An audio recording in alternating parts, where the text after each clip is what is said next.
Γεια σας, είμαι η Έλενα. Βρισκόμαστε στους καταρράκτες της Κρήτου Τέρας. Όμως, αυτό το βίντεο θα είναι διαφορετικό από τα προηγούμενα. Θα δούμε και θα δοκιμάσουμε υπέροχα παραδοσιακά κυπριακά φαγητά που έχουμε σαν έθιμο να τρώμε και να μαγειρεύουμε κάθε χρόνο τα Χριστούγεννα στην Κύπρο.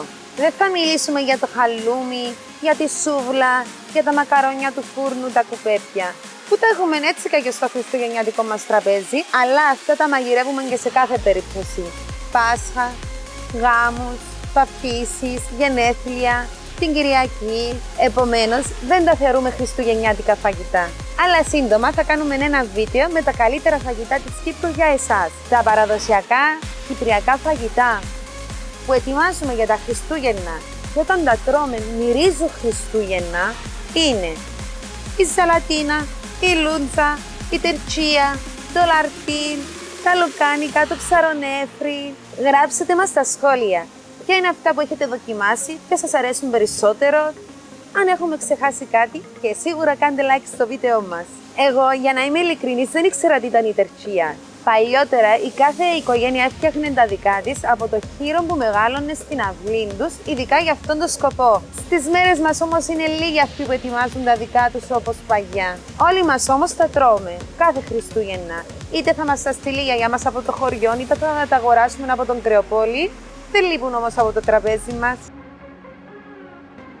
Για να φτιάξουμε τα λουκάνικα, τη λούντζα, το ψαρονέφρι και την τερτσία, αλατίζουμε το κρέας και το αφήνουμε για 24 ώρες. Μετά το βάζουμε μέσα σε κόκκινο κρασί και μένει για 5 με 6 μέρες. Στη συνέχεια το βγάζουμε από το κρασί, το στραγγίζουμε και του βάζουμε τα μπαχαρικά, που συνήθως είναι κανέλα, μουσκοκάριδο, κόλιανδρο, σκύμινο και πιπέρι. Αυτά φυσικά αλλάζουν αναπεριοχή και γούστο. Το κρεμάζουμε στον ήλιο ή κοντά στο τζάκι για να στραγγίσει και να ψηθεί για λίγες μέρες και είναι έτοιμο.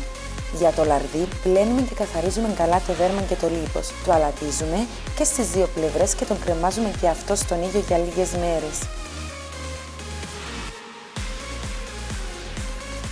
Δεν χρειάζονται ψυγείο και διατηρούνται για πολύ καιρό σε θερμοκρασία δωματίου. Τρώγονται και κρύα και ψημένα. Ψημένα στα κάρβουνα, για την άποψή μου, είναι ό,τι καλύτερο γιατί αναδεικνύονται οι μυρωδιές των μπαχαρικών και του κρασιού. Φυσικά ο καθένας μπορεί να τα φάει όπως προτιμά.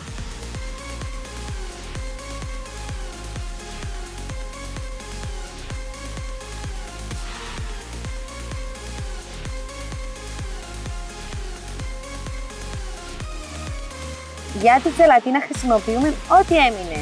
Αυτιά, μύτη, πόδια, γλώσσα και κρέας. Τα πλένουμε καλά και τα καθαρίζουμε και τα βάζουμε σε μια κατσαρόλα με νερό για 2-3 ώρες να βράσουν μαζί με τα μπαχαρικά.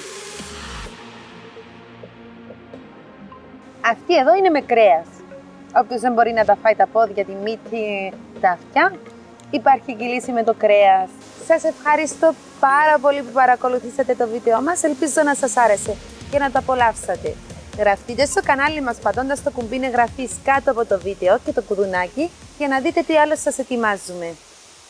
Γεια σας!